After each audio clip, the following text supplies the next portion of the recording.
meeting to order. 9:25, June 28th. And we will, I don't think we have any open forum speakers. No. So we will move, we will take item number 4 first. Debrief of Texas Association of School Boards, TASB Summer Leadership Institute in San Antonio, which was June 15th through the 18th, 2022. So moved. Oh, you don't need a motion. Okay. Sorry. So, floor is open. Any trustees want to get us started on this debrief discussion? I'll just say I wanted specifically to have some time to talk about the different sessions that we went into. I know that everybody did go into different ones based on what they found to be interesting. And I pulled a few notes that I just felt it was important for us to be able to all hear about. And one of them was the discussion about how to make committees effective. And Erica and I went to that one together actually. And one of the things that we pulled from that was that Belton ISD, and we're presenting with their superintendent, 3 of their board members, created something called a board bulletin for committee meetings.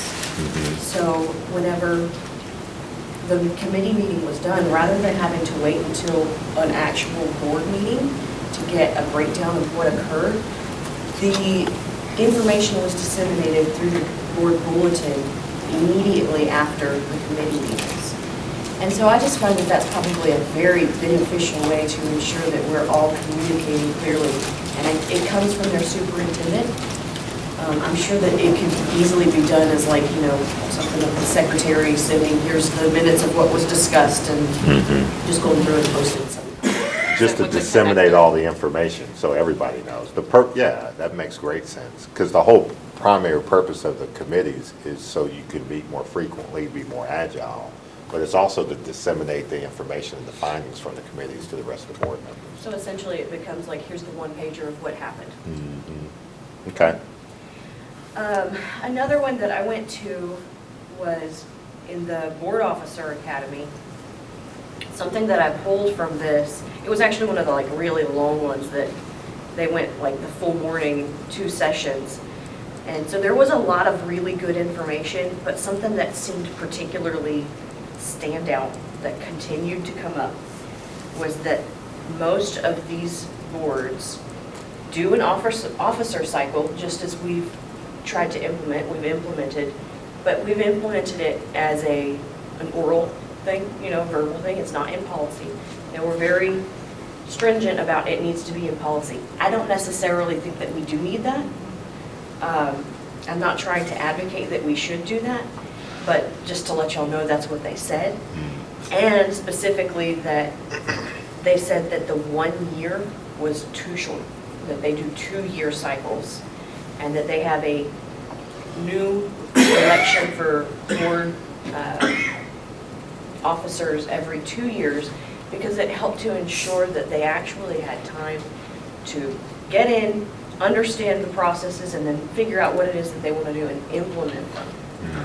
And so I just wanted to bring that to y'all's attention, that these groups and groups and groups of boards who've done this for a long period of time have come to the conclusion that this 2-year period has been the most efficient for them to ensure that they're actually able to do things. And I think that we can all agree that Danny's term seemed pretty short.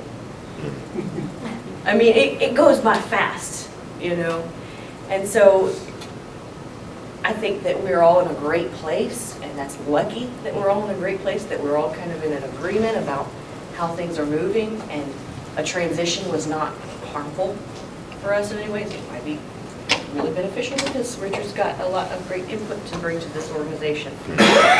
But I do think that looking into doing a potential 2-year cycle might be beneficial, and I just wanted to bring that to y'all. And that's it. That's all I got. I respond a little bit. I know that it's an antiquation That's why I suggested a one-year cycle. Mainly it's a math equation because there's 7 board members, and generally we have 6-year terms. So if everyone wants to have a chance at sitting as an officer, it's a math equation. That's all it is. It becomes another kind of downside to having a 2-year term. So, you know, it would have been nice to have a longer term. Everyone in leadership would always like a longer term.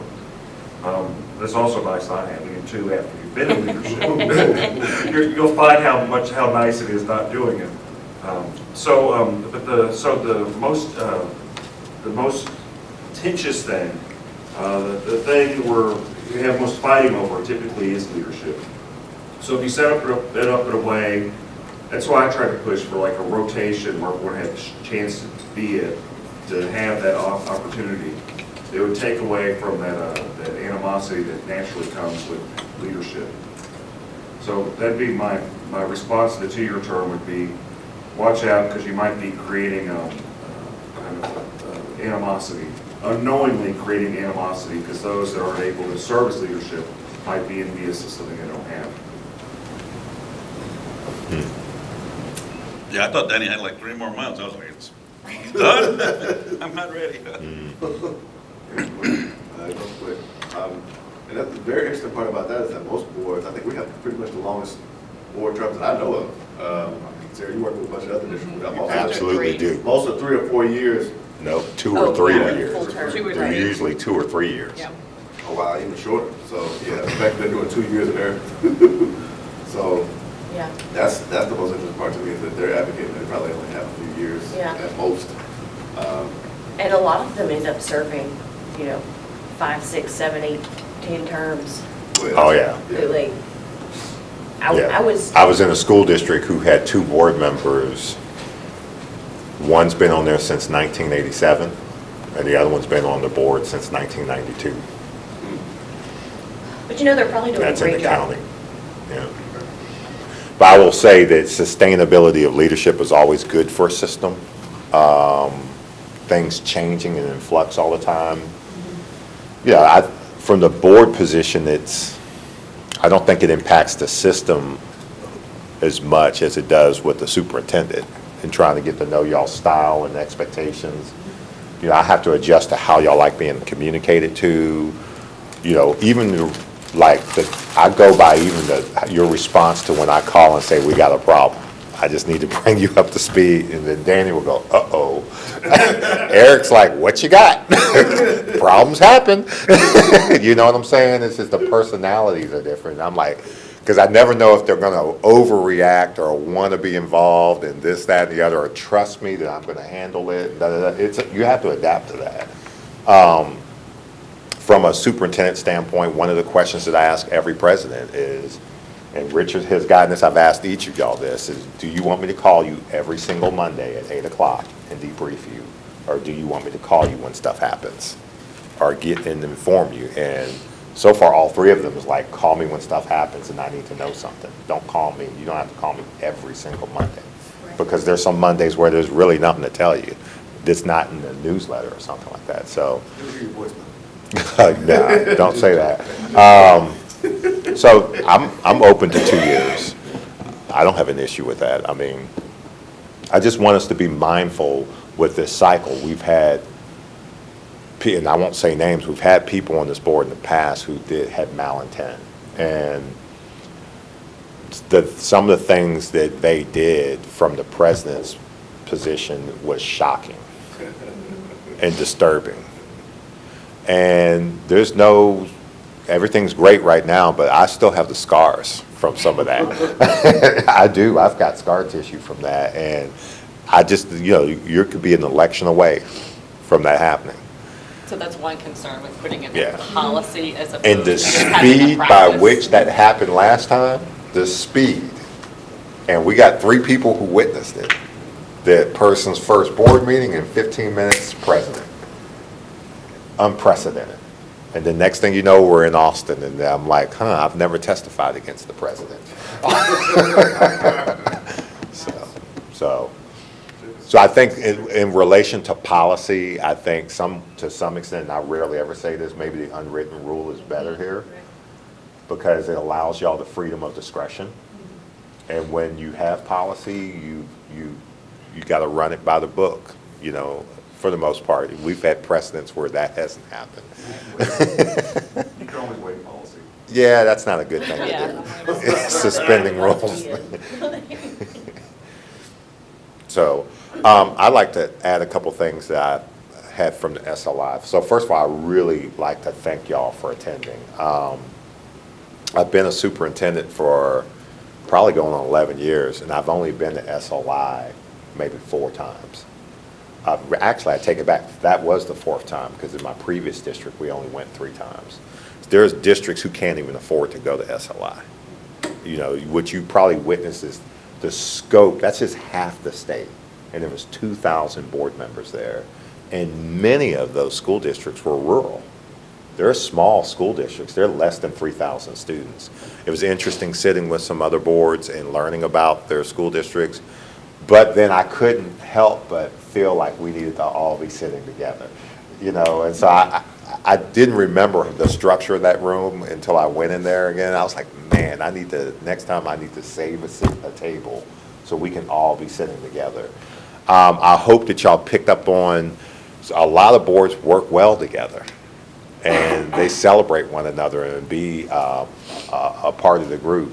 I typically go to sessions that, you know, there's not a lot there for me sometimes. I think it's far more so for the board, but I did attend some sessions on, I was very curious about the employment trends and vacancies and some of the strategies that districts were using to try to garner and fill some of these voids. I went to another presentation that was packed. I mean, it was sitting room, people were sitting on the floor. And it was basically like controlling the narrative of board meetings, because board meetings have become hostile. And people have, although we welcome the community into board meetings, they're still a very official meeting. And dialogue is oftentimes one way because it is an official meeting. They have their opportunity to speak. But they were speaking about how people are coming to board meetings and just basically taking them over from sitting in the audience and talking out of turn, interrupting board meetings, security having been called, escorting out. It's a growing trend. And so I found that very interesting. I got an opportunity to talk a lot to a board member from Hcde who has experienced some of that because of the growth of their district and stuff like that. So very good trip, and hopefully we'll be there again next year. And then I think we've got the September TASA meeting coming up. Is that TASB? Is September. that going to be in San Antonio? I think we said. I think Austin. I know it goes back and forth between Austin and Dallas, but for some reason I thought I heard someone say San Antonio. Let's see, 2022. I would have said San Antonio last time or something back or something. TASB conference. Yeah, it was at the back of the Program. TASB program. Where was it going to be at? Yeah, I think it said San Antonio. Yeah. Which is odd because it's normally either Austin. Yep, San Antonio, or- September 23rd to 25th. I think it's every 2 years. They spend usually 2 years in one, like 2 years in Dallas, 2 years in San Antonio, 2 years in Austin. It's in Houston Oh. every once in a while. Really? Yeah. Okay, well, we're back to San Antonio. Not since you've been here, has it been in Houston? No, I've never had it in No, Houston, 'cause I've it never was- had it in San Antonio. Actually, it was right before you came. I think it was in Houston. But September 22nd through 25th. Isn't the new chair or president of TASB kind of from the Houston area? I can't think of who it is. Well, the gentleman that spoke in opening session, he's a long-standing board member from Longview ISD. So typically people, you know, you can get in that whole conglomerate and work your way up into the state system to be one of the affiliates of board members. And then they rotate out, and then that person is basically like the MC for that thing every year. I don't know where Well, he's Dr. from. Goffin's president TASA, right? I think so. She's on everything. I can't Maybe keep she up with can what have she some is. sway pretty Houston. So that's my feedback. Darlene's on the board too. I didn't realize that. I knew that she was involved, but I didn't realize it was. She's the director. That's right. Yeah. Yeah. So, yeah, I enjoyed the conference as well. It was interesting seeing how people do things. It was very interesting having a discussion with people, like how did your system operate?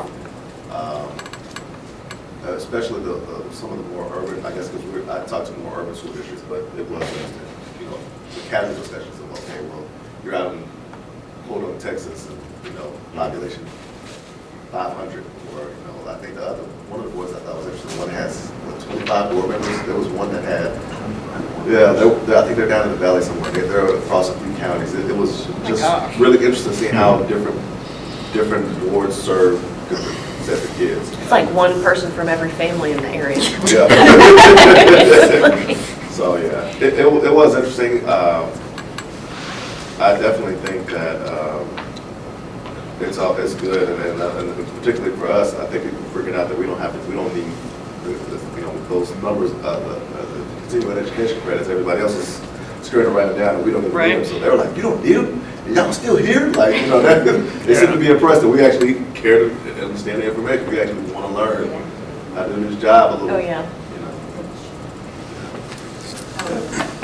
I mean, we could. I'm not against it, but yeah, I Y'all used to keep track of it and report it, I think, like every other school did, even though you weren't required to, and report it at the end of the year. I reinstated mine Doesn't while I hurt. was there. They gave me the credit for this one and the one we went somewhere else. So I was here when that used to happen, and then the numbers would get less and less. So what happened is Miss Chestnut would call out the names. And so she would say, She had, Eric Dick, 2 hours. Danny Norris, 0. Richard Cantu, 0. Trustee Duhan, 25 hours. Trustee Davis, 16, because that's part of the deal, is you have to report it publicly. school districts do. Yeah, and so it's when we start getting 5 and 6 zeros, it stops. Well, we Somebody need to found vote this that one off. So if you have them, you have to report them publicly? No, what No. Sarah's saying, just as a best practice, Y'all there's a used few to. things we do that we don't have to do, but we Okay. do it just because school districts do it, and that was one of them. Yeah, like when And- Jesus does the first report, like, we're not subject to first, but he still does it. He'll say, this doesn't apply to HCDE because we don't have ADA, or this, whatever, but still does it as a best practice. That's similarly, the board used to do it just as a best practice. I also used that SLI to catch up with superintendents who hadn't responded to my email, so I was able to get like 3 more signatures. Nice. But I also use that, so I use these meet conferences as networking opportunities, especially to recruit. Not so much at that one, but we used to do impact training. I don't know if y'all remember that, and I don't think any of y'all attended that, where we train board members so they can get these hours. And Dr. Guy Sconzo, who was the superintendent of Humboldt, who had retired, was the person we hired to do this meeting every quarter. And we had board members from Spring, Aldine, Pasadena, LaPorte. We had, maybe 8 or 9 people that would come. And unfortunately, Dr. Sconzo passed away from brain cancer about 3 years ago. And then COVID hit, so we haven't done impact training at Hcde for a while because some board meetings members were getting their hours through Hcde. So I have talked to a retired superintendent, possibly bringing impact training back, and wanted to make sure that he was certified to give those accredited hours, and perhaps he could run our impact training for us. He's the former superintendent from, maybe I shouldn't say this until I get him under contract. Because it's being recorded. Yeah, but hopefully, if we reinvent impact training, I'd want a larger group because 8 people. I think we can do better than that in the 3rd largest county. But I need for the person who's facilitating that training to be the person actively engaging and trying to recruit board members to attend. It can't be just HCDE. You need to bring something other than talking for an hour and a half. So I think this person has the ability to do that because they were a good superintendent and left in good standing and had been in the county for at least 10 years and still very connected. So we may be bringing that back starting August once I get them, if I get them under contract.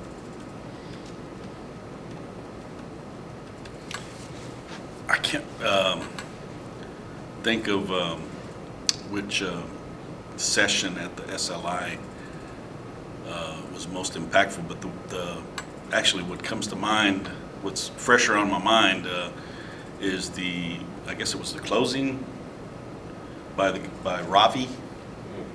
There's just something about the tone and just kind of the general theme of what he talked about, sort of this less boundaries, less structure, giving students sort of more of an opportunity to have some experiential learning opportunities. And I just know especially with a certain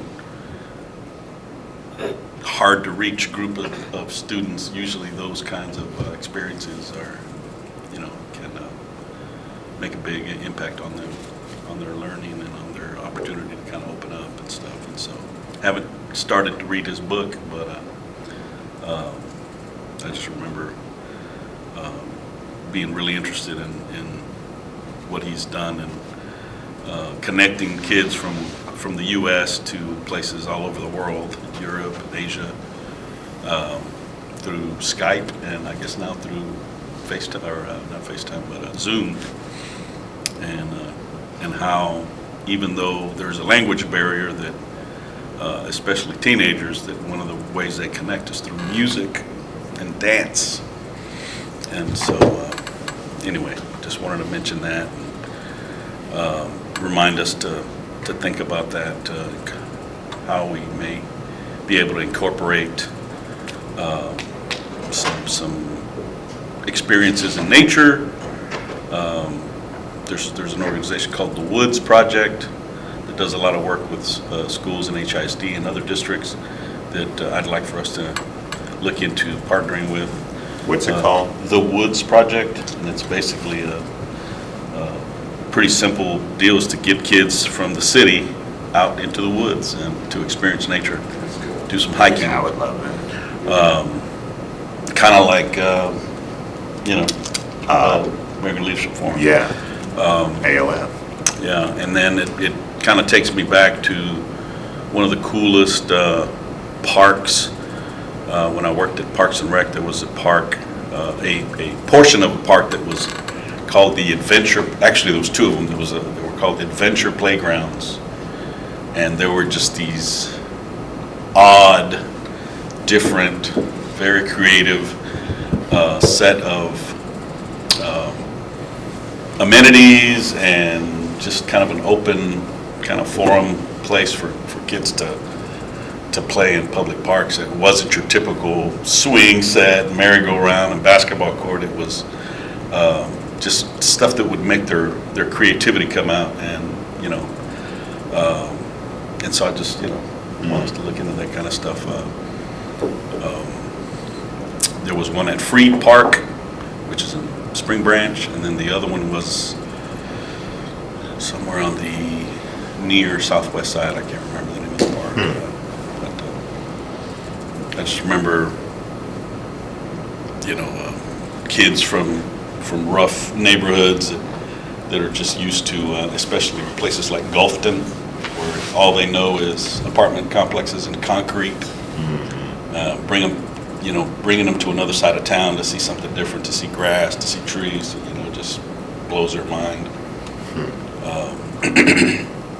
So any opportunity for us to get our kids from our schools, from our centers, out into nature, and to get somewhere else in the city, maybe to the theater, to the symphony, to places where they wouldn't normally go. I call those cultural excursions. Yes. Yeah. Exactly. The Arboretum has a great play area like that. The kids love it. Like, it's not the traditional. I haven't gotten a swing chance set, to but instead go the to the since they've redone it. Since they've redone it. Amazing. I know. It's really That nice. is. Richard, I know that we spoke briefly at SLI about the Education Foundation ideas that you had. Oh, yeah. Would you like to bring that up? Yeah, glad you reminded me about that, because I've been meaning to get with you about it. But I'd like to kind of put some thrust some energy and I guess kind of just some more life into our foundation. I think that it's something we've been kind of pay as you go, and kind of, I don't know, I just feel like we got to breathe some bigger life into it. I think that we need to get serious about it and consider funding a position to oversee the foundation full-time, somebody that could bring I think we've got a good board, but I'd like to see some more diversity on that board from different, parts of the community, different parts of the business community, and government and nonprofit, private sector, and representatives of different sides of town and that kind of thing. But I think having a full-time staff, I think we could kind of get to the place where we will be having at least one annual fundraiser of some kind, taking advantage of all the companies and vendors and stuff that we interact with, not just through our day-to-day business, but through Choice Partners. Give them an opportunity to make contributions that they could write off, that will benefit not just our students, but students all across the county. And a lot of times, like the oil and gas companies, whenever you make a donation, the oil company will match it either 2 or 3 folds, depending on the organization. I don't know, Exxon, Chevron does that too. they were doing like 2 or 3. I think Shell did it 2. I think Exxon did it 3 times. Wow.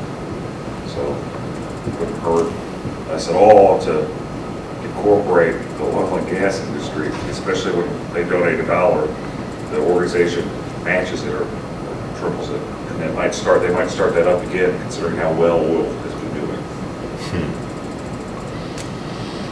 Okay, got it. Anything else on SLI? I think you made a couple points, and I guess just to remind me that I think both of the last couple of general session speakers mentioned music, and they just kept reminding me of that whole music program. They were saying how music engages learning so much more. And I know, a couple of our groups that we work with, particularly some of the things I was thinking about even going further and expanding into addressing some of some of our districts that have challenging areas, more part of our districts that have life issues. Poor parts of poor parts of the county, they don't have the resources.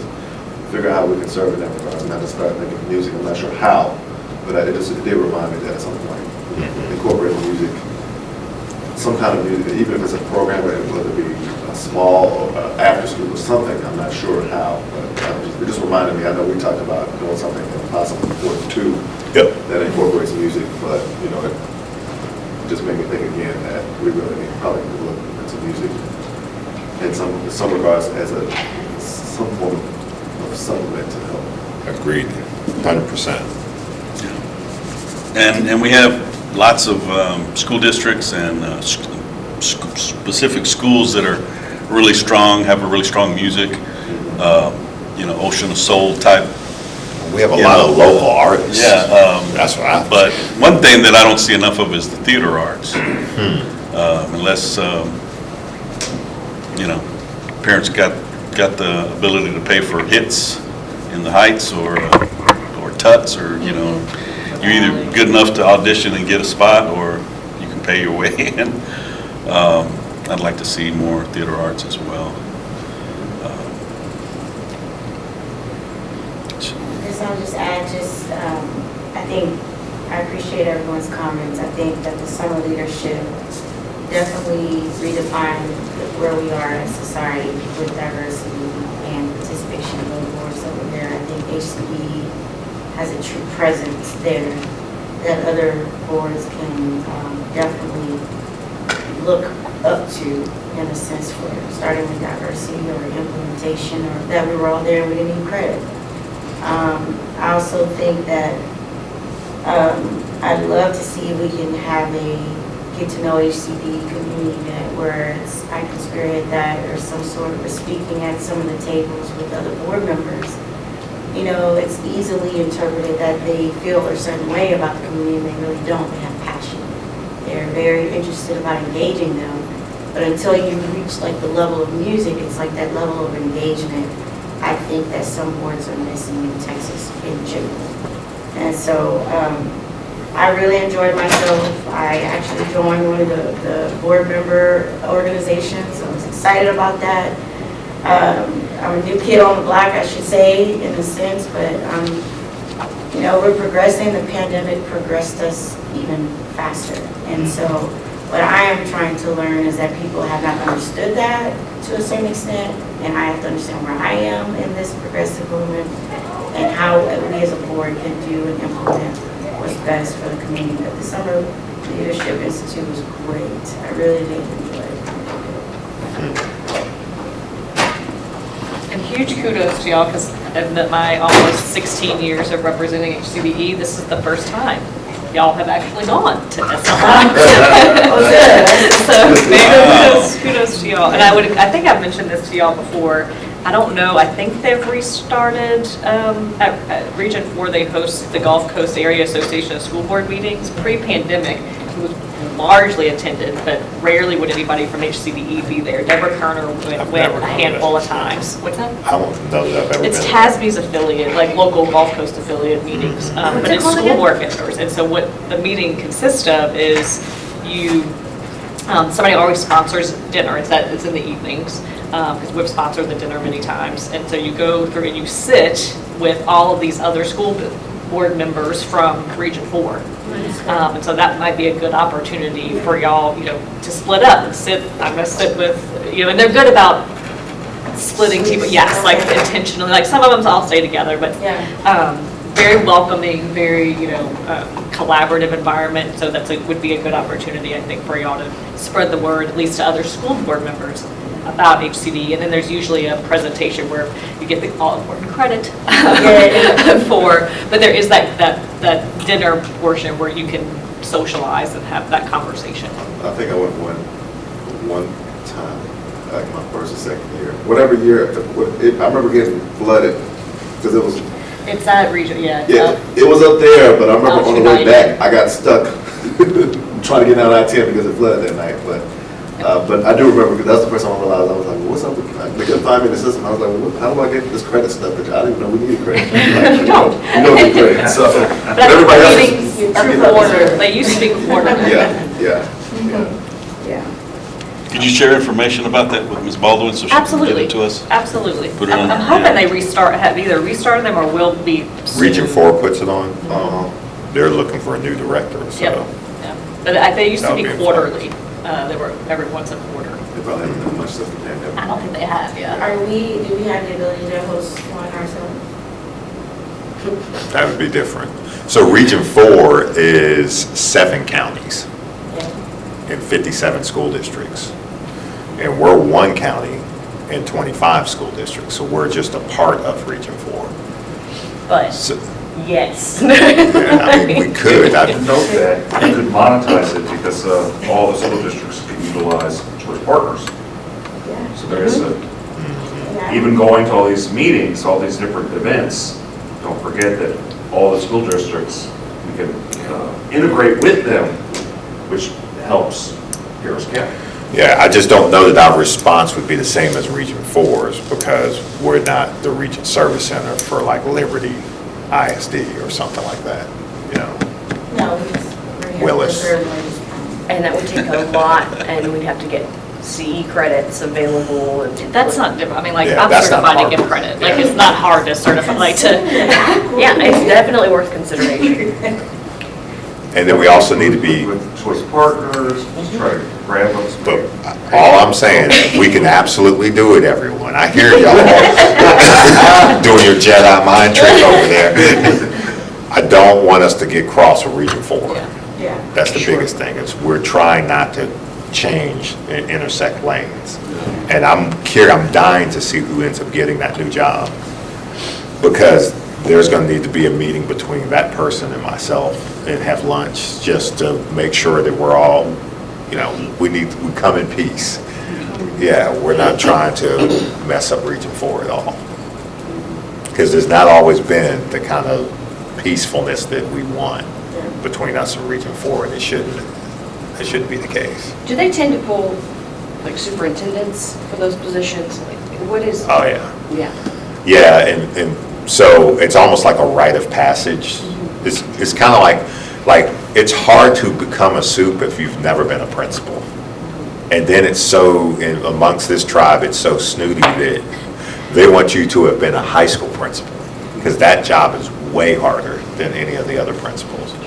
And so to become a superintendent, to get a Region Service Center, and you haven't been a soup, and their whole audience that you're talking to every month are superintendents. Right. It's that's a tough dialogue to have and our saying is you've never sat in executive session, because that's a rite of passage. That's a clear separator from a soup from anyone else, is sitting with y'all in executive session, because it's 7-on-1.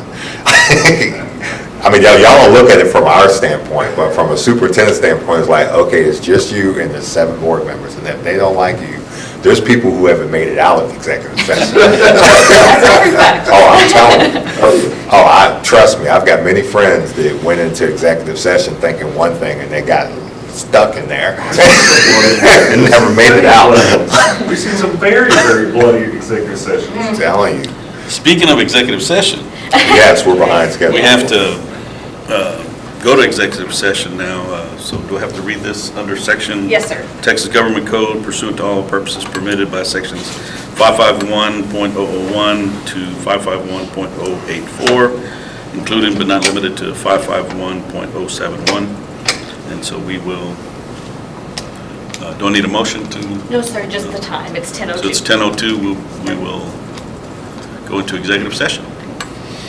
And I'd suggest we go back to our room so they can set up here for when we finish, and then we can start the budget. 10:57, and we are back in session. We have one other item on the agenda, which we have discussed and received some legal advice in closed session on, and we are continuing to take this issue under advisement, and we'll review our budget during this workshop and continue to keep it under consideration until further notice. With that, unless there's anything else, I'll entertain a motion to adjourn this board meeting. A motion from Trustee Duhan, second from Trustee Dick. All those in favor? Motion passes. We are adjourned. Thank you.